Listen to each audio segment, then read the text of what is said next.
Pepperville Panthers. What can we say that they did? Well, they put a bunch of money on the offensive line, which they desperately needed because they had literally the worst offensive line in football. Bryce Young was sacked 65 times this year, which was nearly a record. They got a receiver. They got Deontay Johnson for nearly nothing. Everyone on Twitter loves this trade. What I can say to this trade is death to Deontay because he is gone now. I'm sorry.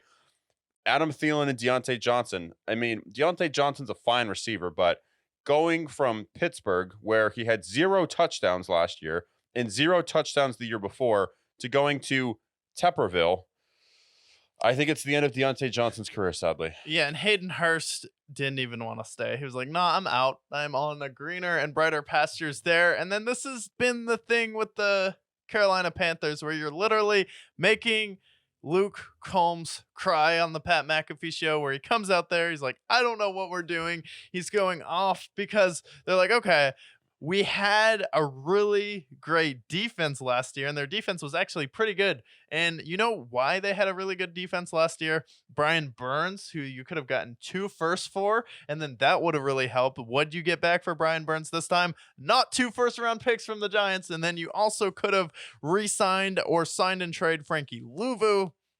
You're like, no, I am all set with Frankie Louvu, and he was probably all set with you because you've seen mistake after mistake after mistake, and then you also let Christian McCaffrey go, and then the offensive line. Usually when people think of signing really good offensive linemen, you know what you need to fix? The left tackle position, the right tackle position, the guys who actually guard the edge, and you did get 2 good offensive guards, but you still don't have a good left tackle. You still don't have a good right tackle. And we'll see how these contracts pan out. But knowing David Tepper, probably not that good. And then you trade for Deontay Johnson, and Deontay Johnson was fine in Pittsburgh.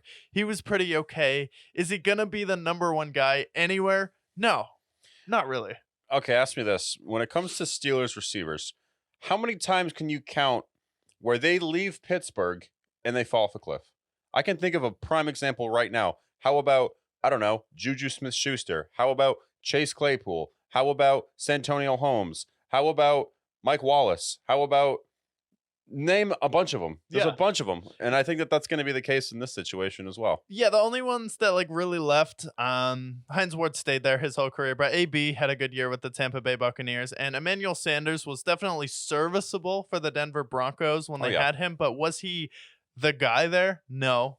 And Emmanuel Sanders was good for the San Francisco 49ers, but you're right. The Pittsburgh Steelers are really good at drafting and developing wide receivers, but someone like Deontay Johnson does feel like someone like a Mike Wallace leaving, someone like a Chase Claypool leaving, where he's definitely better than those guys, but in Carolina with Bryce Young, with that whole situation, that whole situation is a mess here. See, I got bored one night over the past week, and I wanted to accumulate because they've made a lot of moves, obviously, right? They traded for Bryce Young, and they traded Brian Burns. They traded Tristan McCaffrey. They basically traded the whole identity of the Panthers at this point.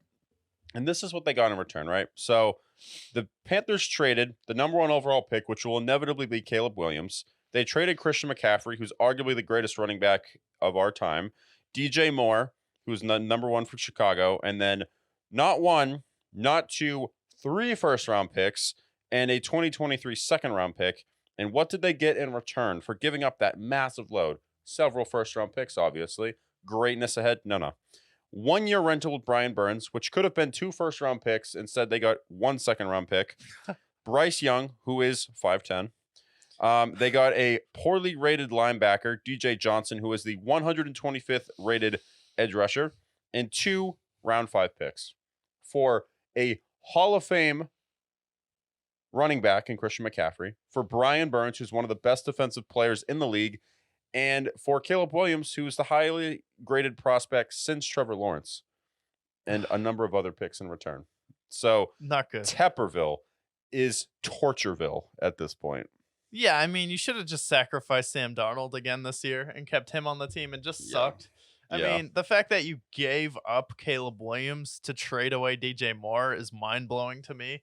I don't even understand how it works because every time I think of it, I'm like, no, that couldn't be the trade. That sounds too stupid. And then I go back and I'm like, oh, wait, that was the trade. And like, even if you don't get Caleb Williams, you still have the pick there, so you can trade him for, I don't know, T. Higgins, first round pick there, and then get some more capital from the Bengals if they want to get the first round pick, or a team who needs a quarterback who would give up everything to get that first round pick. So it's been an absolute nightmare in Carolina, and it's not going to get better until David Tepper stops being involved with decision making, because clearly